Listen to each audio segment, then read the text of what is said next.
Pesimbote na poto. Isika wapi la patronne maman Jackie Elongo azalaka na London. Je le salue. Maman Mbote na yo, Mbote na mon juriste Jonathan Elongo.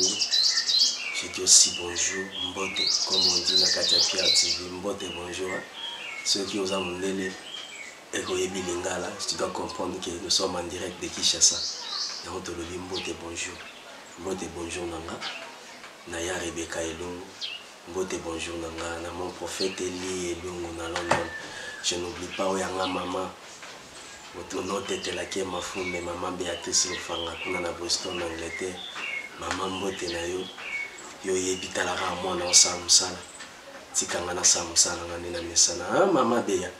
Je crois que tu es contente Zolanda Masolomboka tel que nous avons titré Bandeko Balandi. Bisika nyonso bozali que memba ba secret bimi na poisa. Memba ba secret bimi, ba secret bimi. Je manque des mots. Je manque des mots, Jean-Pierre Mbemba. Tu es un grand politicien de ce pays. Moi, je n'ai aucun du mal à parler sur vous.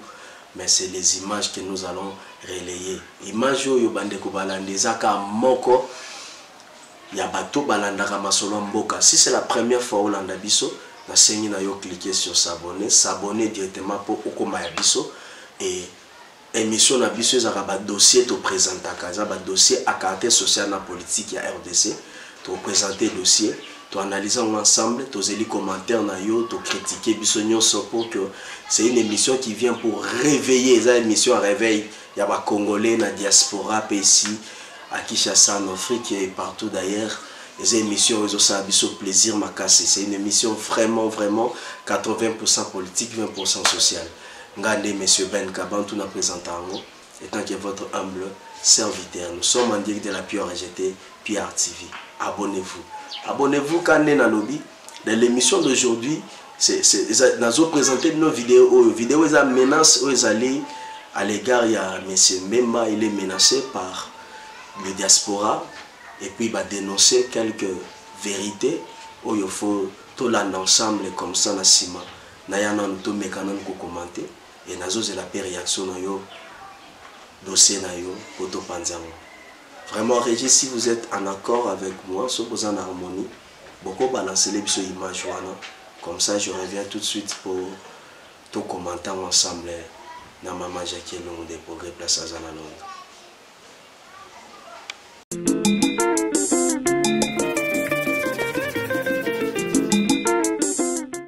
Jean-Pierre Soki Azala qui invalidé, Azala qui validé, Alinga qui jamais ça la retourne à diaspora, aya ko banda ko sa sabine susu ba conférence, Alinga jamais ça lango.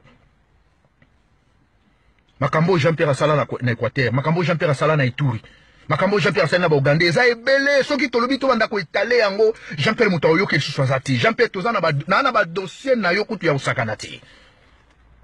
Nga na zana ba dossier no ya grave parce que nga na vanda na bunia na yebi bunia na zana na wacha na zana na ba secteur na nyoso na zana ba wamba na yebi ba secteur na nyoso ba ngombari ba frontière à Soudan na zala kuna na zana ba dossier na Jean-Pierre to lo bebele teko retirez nos journal le 24 heures na on peut ça ba to musala belete na place to penser ma ramusu to ando kanse sur Jean-Pierre te retirez nos dossier wana so ko zana besoin to solo là parce que to yebani to solo là na o teke o leader moko ba bengi si ba te biso ba nsala mnoti. Toi, Jean-Pierre, pour me toller ça, moi, tu ce que vous solo na batumo bazo lenga yo po yoza Jean-Pierre Bemba, ngai na zaka complexité, pour na ibo lukala. Balar na mino besoin ba Congolais zala ki teke yo famille moko boye et outil na richesse moko et outil de père office non ezaki richesse à Congo mobuta kabeli ngo ba père na bino bozi ba chance mobuta kabeli richesse à Congo ba père na bino lokwa bazaki ba master na ye ba gérer Congo na ninga désordre les autres ko se retrouver na ba merde. Après, il y a aussi des gens qui ont imposé la touche de bon, Jean-Pierre. Oh. Ils sont pas dans bino. Tous les gens qui ont Rwandais, tous les gens qui ont vidé affaire na moi na wana kanambe, oh bino bondima qui na San City. Jean-Pierre, vous signez ba koro moko bidon. Bo pesi ba Rwandais, bo comme si ba Rwandais ba Congolais. Ba Rubero bo intégrer bango na kacha ya nationalité congolaise. Pour na intérêt na bino Jean-Pierre. Vous signez ba koro moko bidon. Ils ont coûté ce cher. Yo Jean-Pierre, t'as beau signer qui accord on a vu nos global inclusif dans San City dans 2002. Vous signez qu'on peut intérêt à Congolais. Vous t'as dit salaire na bino. Botala qui d'intérêt na bino. Et massacre nous sur tous les lelo. Banel basali yango. Izabino. Jean-Pierre, tu as retiré le journal le 24. Qu'on peut s'en battre colère dit. Biso ba na minotaire, to sali ba boulot trop. To sacrifier ba vie na biso. Biso to koufeli ba petit frère. Biko ba makambo. Ils ont dit que ouais ko imposer ba tupo yo Jean-Pierre. Non. Na 2004 ba kino ba lingi ba bima na balabala ba benga na ba Rwandais. Roubero a ko supplier yo na inter. Ou les ça ba déclaration. Ba déclaration ça la ka no ko ça ka pour intérêt ba congolais. Ceux qui ba Rwandais ba kimaki na 2004 ça fait le 14 ans. Mais dans la situation te comment ba Rwandais ba kende ko supplier yo pour yo bimo loba. Pe ozo le konso loba keno Congolais ko bima na balabala to bete masasi. Yo ngo beta ba to masasi pourquoi? Pour ba binga na ba Rwandais. Lelo to supplier na ba Rwandais wana. Beaucoup mo pesa so mo tout pasi. Ngala zolo bela bino siko bateau yo boza bato lokoso bilanga landa likola ba 100 €, likola ba 50 €, likola ba t-shirt tala ki jale lo sili chanson mobuta zwa ki toko pesa ngo lisusu mutu mususu te Jean-Pierre Bemba ko sala réunion na ye na Bruxelles bozo yembele nzembo mais comment bino nyoso boza na bolumbu mo na sama kolona bino comment bozo ko na yembele nzembo Bonani ko yembele nzembo donc ki diali le zo matina poto donc Congolais a complexé place ayibika ki akomela ta kaneta bien azolenga mais nzoko zo te kamboka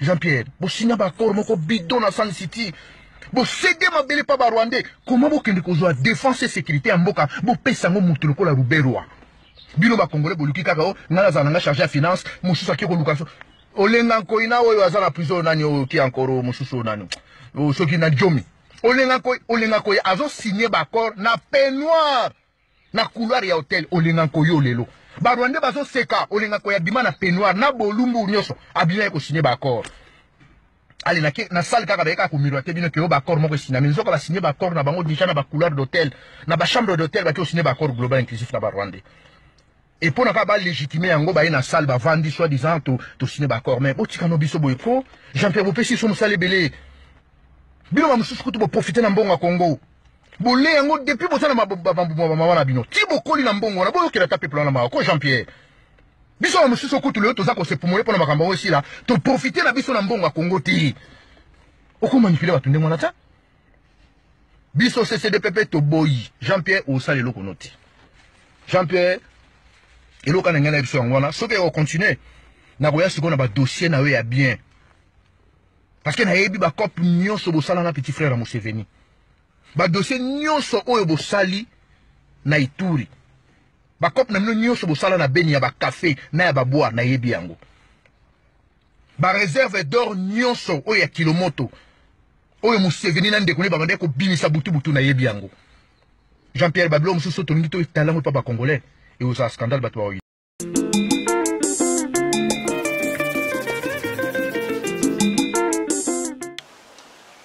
Ok, la patronne à maman Jackie Le Monde des Progrès, on a tous suivi cette image. Yandeko, il était très énervé. À l'obby, je vais prendre quelques mots qu'il a dit dans cette vidéo. À l'obby, toza sunata ya badiale loté. Bi Congolais, les 24 sont même meki ko sala meeting na ye bo arrêter. Là, il parle justement de la diaspora belgique. Et puis à bimisi ba secret oyo esi na loba na bino na kati ya la pire rejeté a betel bino lisolo ya Sun City na beta yango déjà je crois émission moko so koti kaka la émission na ya masolo mboka d'expliquer bino comment les aventures wana na sepel na ndeko depuis poto abandele bino histoire na po bomona ke makam na bisara bino biso to yebi politique ya mboka oyo masolo nyonso politique ya mboka tozo sala perroquette.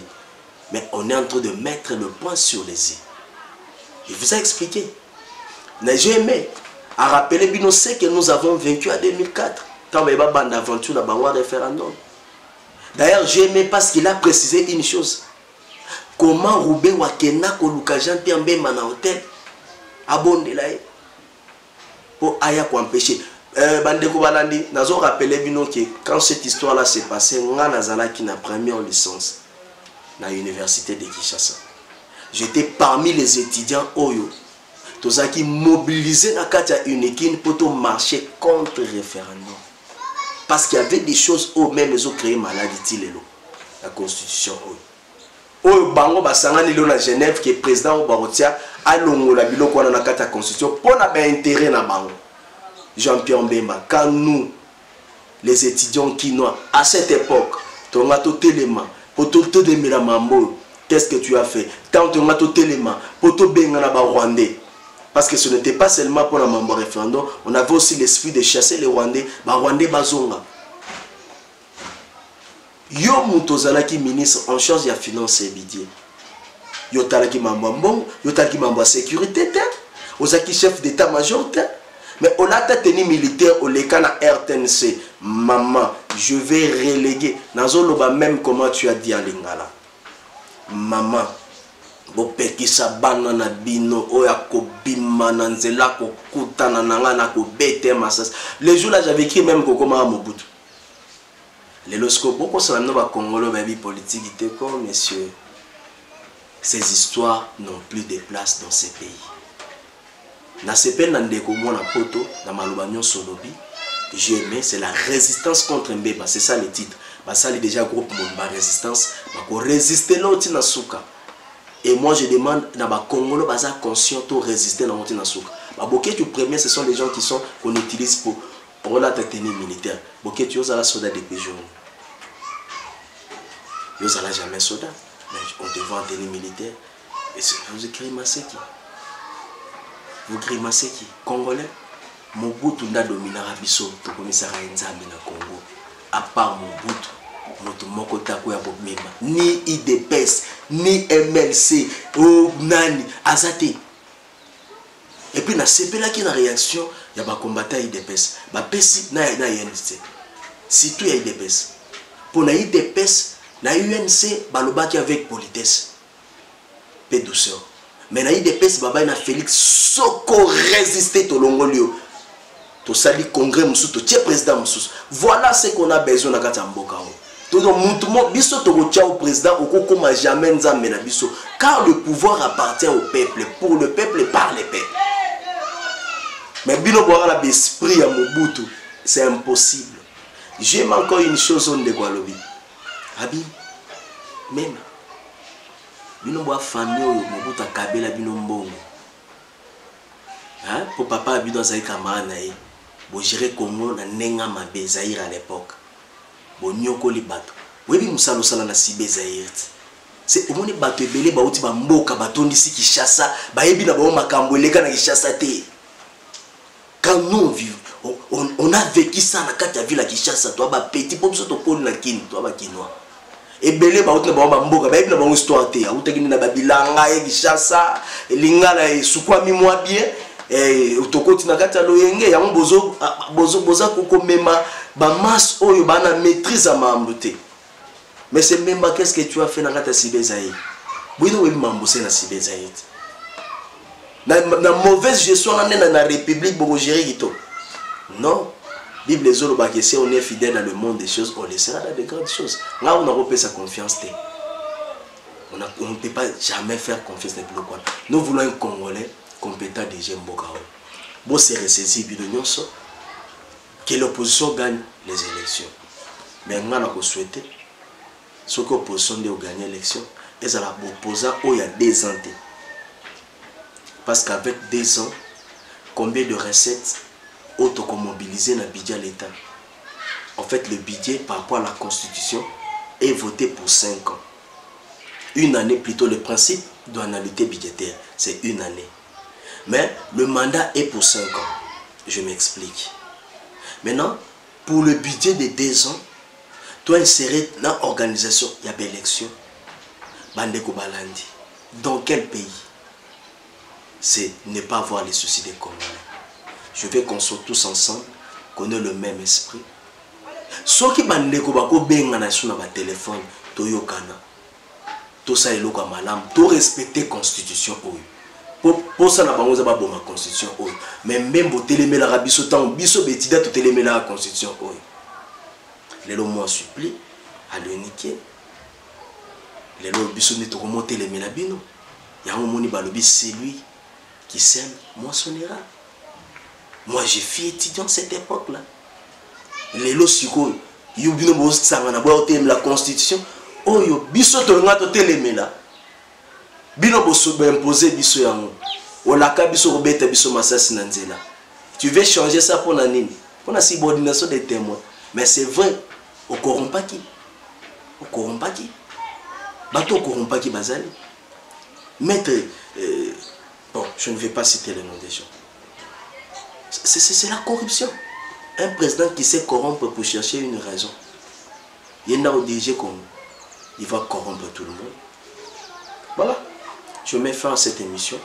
Si vous avez aimé, vous allez dire merci à Jonathan Toutala qui était aux caméras, Merdi Kabantou, Kevin Kabantou. Je n'oublie pas aussi Kadi Kabantou et la femme du patron. Je vous dis merci. Bye.